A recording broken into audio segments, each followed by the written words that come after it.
परिचय। जिस दिन आकाश स्वच्छ हो उस दिन हम आकाश में बहुत से तारों को चमकते हुए देख सकते हैं। इस चारों तरफ फैले विशाल क्षेत्र को अंतरिक्ष कहते हैं। अंतरिक्ष में वह सब कुछ शामिल है, सुदूर के तारे, ग्रह, उपग्रह और हमारी पृथ्वी एवं इस पर पाई जाने वाली सभी वस्तुएं भी। अतः अंतरिक्ष के संगठन को समझने से पहले हमें आकाशगंगा, तारे, ग्रह और उपग्रह इत्यादि जैसी वस्तुओं की चर्चा करनी होगी। उद्देश्य: इस पाठ के अंत में आप निम्न करने में सक्षम हो जाएंगे: खगोलीय पिंडों को पहचानना और उनकी सूची बनाना, चंद्रमा की कलाओं को समझना, चंद्र अभियान की खबर रखना, रात्रि में आकाश में कुछ तारामंडलों को चिन्हित करना, सौर मंडल के बारे में जानना, कृत्रिम उपग्रह की भूमिका का वर्णन करना। चंद्रमा। चंद्रमा सूर्य के बाद आकाश का सबसे प्रदीप्त पिंड है। आप पूर्णिमा के दिन पूरे चंद्रमा को देख सकते हैं। आप चंद्रमा को किस प्रकार देख पाते हैं? ऐसा इसलिए क्योंकि यह सूर्य के प्रकाश का परावर्तन करता है। चंद्रमा का अपना कोई प्रकाश नहीं होता, फिर भी प्रदीप्त दिखता है क्योंकि यह सूर्य के प्रकाश को परावर्तित करता है। सूर्य के प्रकाश को आप बल्ब समझिए और चंद्रमा को प्रदीप्त दर्पण, जो बल्ब के प्रकाश को परावर्तित करता है। चंद्रमा पृथ्वी की परिक्रमा करता है और पृथ्वी के साथ सूर्य की भी परिक्रमा करता है। चंद्रमा पृथ्वी की एक परिक्रमा 27.3 दिन में पूरी कर लेता है। इस बीच पृथ्वी अपनी कक्षा में स्थान परिवर्तित कर देती है। अतः पृथ्वी से चंद्रमा एक चक्कर अमावस्या से अगली अमावस्या तक यानी 29.5 दिन में पूरा करता प्रतीत होता है। आप जानते हैं कि किसी किसी पूर्णिमा के दिन चंद्र ग्रहण लग सकता है। चंद्रमा की कलाएं। अमावस्या। अमावस्या के समय हमें चंद्रमा का कोई भाग प्रदीप्त दिखाई नहीं देता। हम चंद्रमा का सिर्फ अंधेरा भाग देख सकते हैं। यह चंद्रमा के 29 और 1/2 दिनों तक चलने वाले चक्र की शुरुआत मानी जाती है। चंद्रमा सूर्य और पृथ्वी के बीच एक कक्षा में स्थित है। बढ़ते हुए बालचंद्र के समय हम चंद्रमा के दाएं तरफ एक छोटा सा भाग प्रदीप्त देखते हैं। प्रथम चतुर्थांश के समय हम चंद्रमा का दायां आधा भाग प्रदीप्त देखते हैं। इस समय पृथ्वी और चंद्रमा अगल बगल अपनी कक्षा में होते हुए सूर्य का चक्कर लगाते हैं। बढ़ता हुआ अर्धाधिक चंद्र। बढ़ते हुए अर्धाधिक चंद्र कला में हम चंद्रमा का प्रदीप्त आधा भाग लगभग पूरी तरह से देखते हैं। पूर्ण चंद्र या पूर्णिमा। पूर्ण चंद्र के समय हम चंद्रमा का पूरा भाग प्रदीप्त देखते हैं। चंद्रमा पृथ्वी और सूर्य के बीच स्थित होता है। घटता हुआ अर्धाधिक चंद्र। घटते हुए अर्धाधिक चंद्र कला में चंद्रमा का बायां आधा भाग लगभग पूरी तरह प्रदीप्त दिखता है। आखिरी चतुर्थांश कला में हम चंद्रमा का बायां आधा भाग प्रदीप्त देखते हैं। पृथ्वी और चंद्रमा सूर्य के परित अपनी कक्षा में अगल बगल होते हैं। घटता हुआ बालचंद्र। घटते हुए बालचंद्र के समय हम चंद्रमा के बाईं तरफ एक छोटा सा भाग प्रदीप्त देखते हैं। चंद्रमा का पृष्ठ। पृथ्वी का एकमात्र प्राकृतिक उपग्रह चंद्रमा आकार में पृथ्वी से 1/4 जो कि 3474 किलोमीटर व्यास है। यह पृथ्वी और चंद्रमा को आभासी रूप से एक दोहरा ग्रह बनाता है। छोटे आकार के कारण चंद्रमा का गुरुत्व पृथ्वी के गुरुत्व का 1/6 हिस्सा है, यानी एक व्यक्ति जिसका भार पृथ्वी पर 60 किलोग्राम होता है, उसका भार चंद्रमा पर 10 किलोग्राम होगा। तारामंडल। चंद्रमा विहीन रात्रि में हम हजारों तारों को देखते हैं। इनमें से कुछ तारे विशेष समूह या आकृति में सजे होते हैं। तारों का एक समूह भालू की बाह्य आकृति जैसा दिखता है। एक अन्य समूह शिकारी के आकार का दिखता है। ऐसे ही अन्य समूह हैं। वे तारे जो एक बंद समूह में हों और पहचानने लायक कोई आकृति बनाएं तो उनकी इस सज्जा को तारामंडल कहते हैं। उर्सा मेजर तारामंडल या ग्रेट बियर तारामंडल। उर्सा मेजर तारामंडल का भारतीय नाम सप्तऋषि तारामंडल है। ग्रेट बियर तारामंडल हमें आकाश में जड़ी हुई करछी या प्रश्नवाचक चिन्ह का स्मरण कराता है। उर्सा मेजर तारामंडल या ग्रेट बियर तारामंडल में 7 चमकीले तारे होते हैं, जिनकी आकृति बड़े भालू जैसी दिखती है। Big deeper. उर्सा माइनर या स्मॉल डीपर तारामंडल में भी 7 तारे होते हैं। ध्रुव तारा उर्सा माइनर के हत्थे के सिरे जैसी आकृति बनाता है। ओरायन तारामंडल। ओरायन तारामंडल का भारतीय नाम मृग तारामंडल है। इसमें भी 7 प्रमुख तारे होते हैं। मृग तारामंडल में तारों की व्यवस्था को चित्र में दर्शाया गया है। ओरियन का अर्थ होता है शिकारी, अतः ओरायन तारामंडल की आकृति को एक शिकारी जैसी आकृति माना जाता है। सौर मंडल। सौर मंडल में सूर्य, उसके 9 ग्रह एवं उनके उपग्रह या चंद्रमा और हजारों दूसरे खगोलीय पिंड जैसे शुद्ध ग्रह, धूमकेतु और उल्काएं इत्यादि। सौर मंडल सूर्य से प्रभावित है। सूर्य सौर मंडल के केंद्र में है और शेष सभी पिंड इसकी परिक्रमा करते हैं। सूर्य का गुरुत्वाकर्षण खिंचाव सूर्य की परिक्रमा करने वाले ग्रहों और अन्य पिंडों को बनाए रखता है। अतः सौर मंडल के सभी सदस्यों की गति सूर्य के गुरुत्वाकर्षण बल से नियंत्रित होती है। उपग्रह या चंद्रमा। उपग्रह या चंद्रमा एक ठोस खगोलीय पिंड होता है जो ग्रहों के चारों तरफ परिक्रमा करता है। चंद्रमा पृथ्वी की परिक्रमा करता है, अतः चंद्रमा पृथ्वी का प्राकृतिक उपग्रह है। उपग्रह अपना प्रकाश स्वयं उत्पन्न नहीं करते, वो प्रदीप्त होते हैं क्योंकि वो सूर्य के प्रकाश को परावर्तित करते हैं। अब हम पृथ्वी के उपग्रह चंद्रमा की विस्तार से चर्चा करेंगे।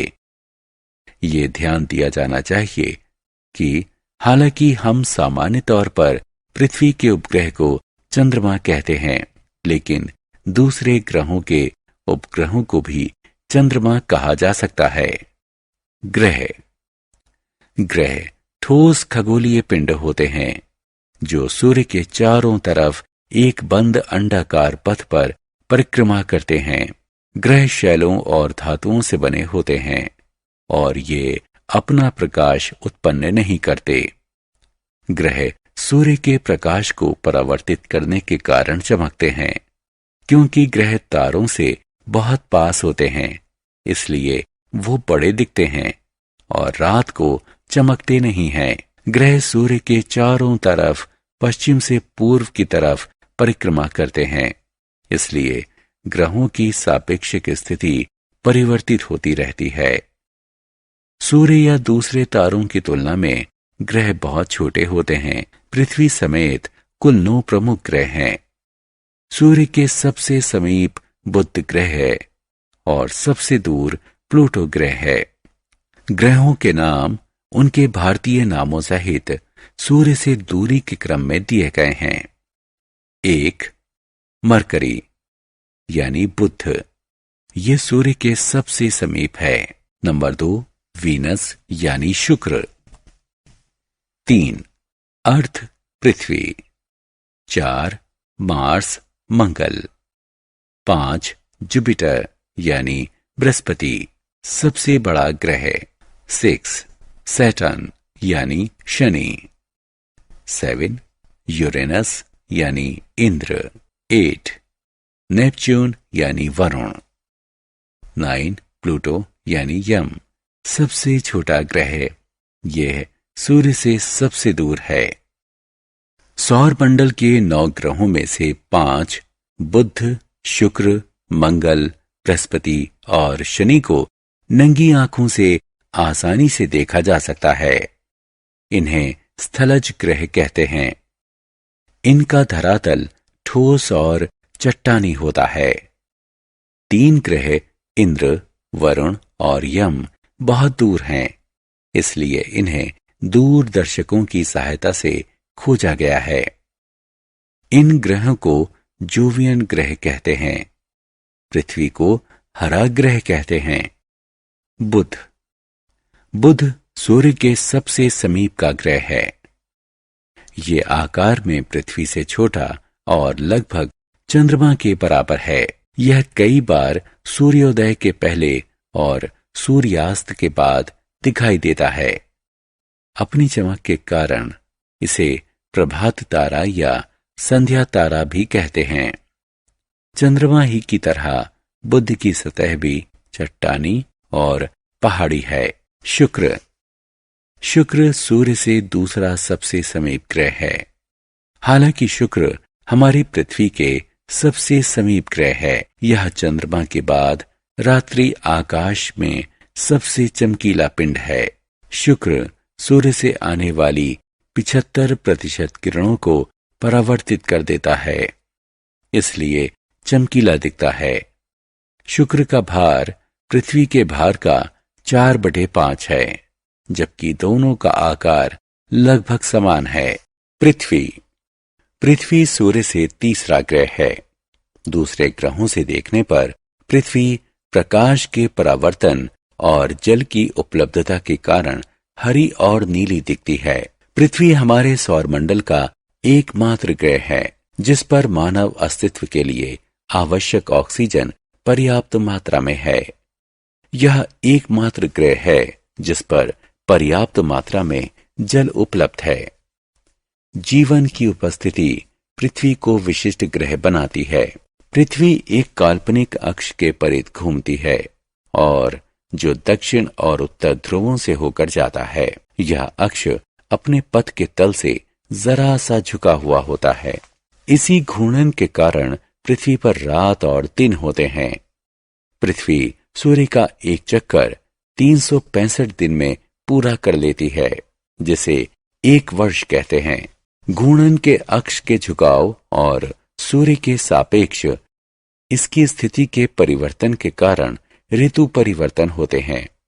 अक्ष में झुकाव के कारण वर्ष भर दक्षिणी और उत्तरी गोलार्ध की सूर्य की सापेक्ष स्थिति बदलती रहती है। जब सूर्य के सामने उत्तरी गोलार्ध होता है तो हमें गर्मी का अनुभव होता है, और जब दक्षिणी गोलार्ध सूर्य के सामने होता है तो हमें सर्दी का अनुभव होता है। मंगल सूर्य से चौथे स्थान पर है। क्योंकि मंगल ग्रह सूर्य से काफी दूर है, इसलिए यह एक ठंडा ग्रह है। मंगल ग्रह पर वायुमंडल है जिसमें कार्बन डाइऑक्साइड, नाइट्रोजन, हाइड्रोजन और ऑक्सीजन के चिन्ह पाए गए हैं। मंगल पर प्राप्त ऑक्सीजन बहुत कम है और मनुष्य के अस्तित्व के लिए अपर्याप्त है। बृहस्पति सूर्य से 5वां ग्रह है। यह सौरमंडल का सबसे बड़ा ग्रह है। यह पहला गैस वाला ग्रह है जो हाइड्रोजन और हीलियम से बना है। आकाश में ये एक चमकदार पिंड के रूप में दिखता है और दूरदर्शक से देखने पर यह रंग बिरंगा दिखता है, लेकिन यह बहुत पतला है। इसका वायुमंडल बहुत सघन है। बृहस्पति का वायुमंडल हाइड्रोजन, हीलियम, मीथेन और अमोनिया से बना है। यह बहुत ठंडा ग्रह है। इसकी सतह का ताप -150 डिग्री सेल्सियस है। बृहस्पति का भार पृथ्वी के भार से 3000 गुना ज्यादा है।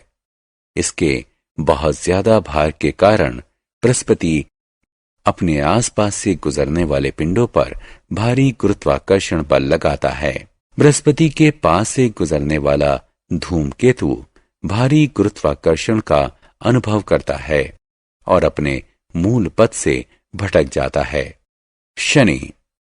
शनि सूर्य से छठा ग्रह है।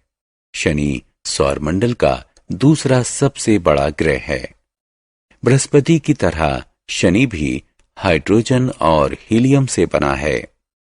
यह सैकड़ों वलयों से घिरा है जो प्रत्यक्ष दिखते हैं। पूर्णतः विकसित वलय तंत्र शनि को सौरमंडल में विशिष्ट स्थान देते हैं। यूरेनस। यूरेनस सूर्य से 7वां ग्रह है। यह दूरदर्शक की सहायता से खोजा जाने वाला पहला ग्रह है। बृहस्पति और शनि के बाद यूरेनस सौरमंडल का तीसरा सबसे बड़ा ग्रह है। यह भी मुख्यतः हाइड्रोजन और हीलियम से बना है और इसके चारों तरफ कुछ वलय है। यूरेनस के बारे में सबसे रुचिकर तथ्य है कि यह अपने अक्ष पर पूर्व से पश्चिम की तरफ घूमता है और दूसरे सभी ग्रह पश्चिम से पूर्व की तरफ घूमते हैं। नेपच्यून। नेपच्यून यूरेनस के ठीक बगल में स्थित है। सूर्य की तरफ से बाहर की ओर गिनती करने पर यह सौरमंडल का 8वां ग्रह है। नेपच्यून का आकार यूरेनस के समान ही है और ये बड़े ग्रहों में आखिरी है। नेपच्यून के चारों तरफ भी कुछ वलय हैं। प्लूटो। प्लूटो आखिरी ग्रह है जिसकी खोज हुई थी। यह सौरमंडल के सबसे बाहर का ग्रह है। यह सूर्य से 9वां ग्रह है। ध्यान रखें कि प्लूटो सूर्य और साथ ही पृथ्वी से भी दूरतम ग्रह है। प्लूटो सौरमंडल का सबसे छोटा ग्रह है। यह मुख्यतः जमी हुई मीथेन से बना है। सूर्य से दूरतम होने के कारण प्लूटो को सौरमंडल का सबसे ठंडा ग्रह माना जाता है। क्षुद्र ग्रह। क्षुद्र ग्रह चट्टान और धातु के बहुत छोटे ग्रह होते हैं जो सूर्य के चारों तरफ परिक्रमा करते हैं। यह मुख्यतः मंगल और बृहस्पति की कक्षाओं के बीच में पाए जाते हैं।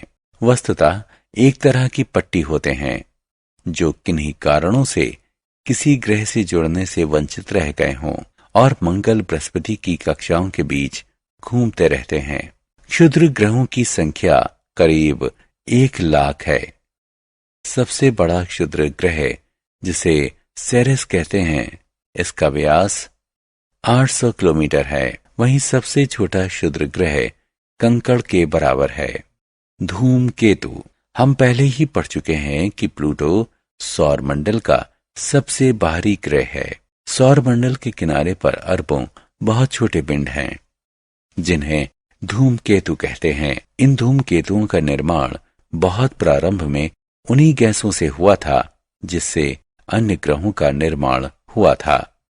ये धूमकेतु इतने दूर हैं कि संसार के लिए अनजान हैं। अतः एक धूमकेतु गैस और धूल का समूह होते हैं जो एक चमकीली प्रकाश की गेंद जिसमें लंबी चमकती पूंछ होती है उसकी तरह आकाश में दिखते हैं। धूमकेतु की पूंछ सदैव सूर्य से परी होती है। उल्का। उल्काएं आकाशीय पिंड होते हैं। ये हमें प्रकाश की एक चमकीली धारा की तरह दिखते हैं जो आकाश में कभी कभी चमकते हैं। कुछ उल्काएं धूमकेतु द्वारा त्यागे गए धूल के कारण होती हैं। कुछ क्षुद्र ग्रहों के टकराने से अलग हुए टुकड़े होते हैं। कुछ उल्काएं इतनी विशाल होती हैं कि पूरी तरह नष्ट होने से पहले वो पृथ्वी की सतह तक पहुंच जाती हैं। इन्हें उल्का पिंड कहते हैं। कृत्रिम उपग्रह। आप इनसेट 3B जैसे उपग्रहों के नाम से अवश्य परिचित होंगे। इनसैट 3B मनुष्य द्वारा निर्मित कृत्रिम उपग्रह का उदाहरण है। ये पृथ्वी के चारों तरफ प्राकृतिक उपग्रह की तरह ही चक्कर काटते हैं, लेकिन चंद्रमा की तुलना में पृथ्वी से समीप होते हैं। वैज्ञानिकों द्वारा तैयार किए गए प्रक्षेपणों यानों की सहायता से इन्हें अंतरिक्ष में ले जाकर कृत्रिम उपग्रह के रूप में स्थापित किया जाता है। विश्व में केवल 6 ही ऐसे देश हैं जिनके पास कृत्रिम उपग्रह बनाने की तकनीक है और भारत उनमें से एक है। कृत्रिम उपग्रह टेलीविजन कार्यक्रमों, टेलीफोन और इंटरनेट के माध्यम से संचार के सुदूर प्रसारण में सहायक होते हैं। ये शोध, रक्षा और सुदूर संवेदन में भी सहयोग करते हैं। इनका प्रयोग मौसम, कृषि, भूमि और समुद्र की विशेषताओं संबंधित जानकारी प्राप्त करने के लिए भी होता है। सारांश, आइए हमने जो कुछ सीखा है उसे संक्षेप में दोहराएं। चंद्रमा की कलाएं घटित होती हैं क्योंकि हम चंद्रमा का वही भाग देख पाते हैं जो सूर्य के प्रकाश को परावर्तित करने के कारण प्रदीप्त होता है। तारे खगोलीय पिंड होते हैं जो प्रकाश उत्सर्जित करते हैं। हमारा सूर्य भी एक तारा है। तारों की दूरी को प्रकाश वर्ष में मापना सुविधाजनक होता है। तारे पूर्व से पश्चिम की तरफ गति करते प्रतीत होते हैं। ध्रुव तारा अपने स्थान पर स्थिर प्रतीत होता है क्योंकि यह पृथ्वी के समीप स्थित है। यह पृथ्वी के घूर्णन के अंश के समीप स्थित है। तारामंडल तारों का एक समूह होता है जो एक पहचानने लायक आकृति बनाते हैं। सौर मंडल में 8 ग्रह और क्षुद्र ग्रह, धूमकेतु और उल्काएं सम्मिलित हैं। किसी अन्य पिंड के परित घूमने वाले पिंड को उपग्रह कहते हैं। चंद्रमा पृथ्वी का प्राकृतिक उपग्रह है। कुछ ग्रहों के प्राकृतिक उपग्रह होते हैं। रात्रिकालीन आकाश में शुक्र सबसे चमकीला ग्रह है। बृहस्पति सौरमंडल का सबसे बड़ा ग्रह है।